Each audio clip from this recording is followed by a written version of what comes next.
তৃণমূল কংগ্রেসের 100 দিনের কাজের সহায়তা কেন্দ্রে বিজেপি কর্মীরা এসে হামলা চালায়, ভাঙচুর করা হয় চেয়ার টেবিল। গোকুলনগর গ্রাম পঞ্চায়েতের বিরোধী দলনেত্রীকে মারধরেরও অভিযোগ তোলে তৃণমূল। এই ঘটনায় নন্দীগ্রাম থানায় অভিযোগ দায়ের করেছে তৃণমূল। ঘটনাস্থলে পৌঁছায় নন্দীগ্রাম থানার পুলিশ।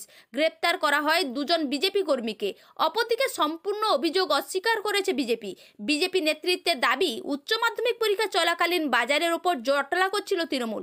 বিজেপি কর্মীরা তারই প্রতিবাদ করছিল। অযথা পুলিশ তাদের 2 জন কর্মীকে গ্রেপ্তার করেছে। পূর্ব মেদিনীপুর থেকে মাখন মণ্ডলের report, 8 time news Bangla. Trinamool কংগ্রেসের 100 দিনের কাজের সহায়তা কেন্দ্রে বিজেপি কর্মীরা এসে হামলা চালায়, ভাঙচুর করা হয় চেয়ার টেবিল। গোকুলনগর গ্রাম পঞ্চায়েতের বিরোধী দলনেত্রীকে মারধরেরও অভিযোগ তোলে তৃণমূল। আমি গোকুলনগর 6 নম্বর অঞ্চলে জয়ী পঞ্চায়েত মেম্বার। আজকে আমাদের গোকুলনগর হাই স্কুলের সামনে একটা ক্যাম্প ছিল, সরকারি ক্যাম্প। রাজ্য সরকার থেকে আদেশ দেওয়া হয়েছিল যে আমাদের দলীয়ভাবে বাংলা সহায়তা কেন্দ্র করার জন্য যারা 100 দিনের বকেয়া টাকা পায়নি তাদেরকে যাতে আমরা টাকা পাইয়ে দিতে পারি, তাই জন্য আমাদের দলনেত্রী বলেছিলেন একটা ক্যাম্প করে সকল মানুষকে সাহায্য করতে।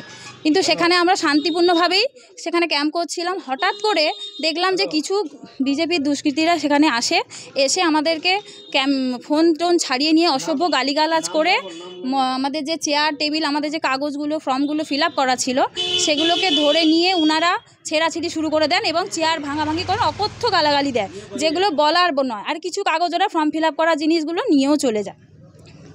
তারপর আমরা ভীত সন্ত্রস্ত হয়ে একধারে দাঁড়িয়ে থাকি। আমাদের যে চেয়ার বলুন বা ডেকোরেটারের জিনিস ছিল, টেবিল ছিল, ওগুলোকে ভাঙাভাঙি শুরু করে।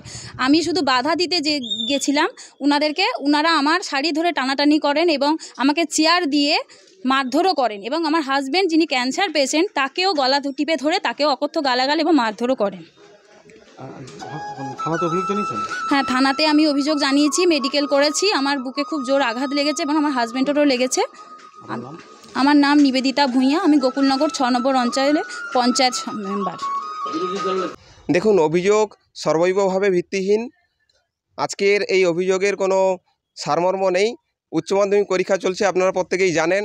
তো সেই জায়গায় আজকে তৃণমূল কংগ্রেস এই 100 দিনের কাজের বকেয়া টাকার যেভাবে ভাওতাবাজি শুরু করেছে, বিভিন্ন স্থানে ক্যাম্প করছে এবং লাউডস্পিকারে বিভিন্ন জায়গায় মাইক প্রচার বের করেছে।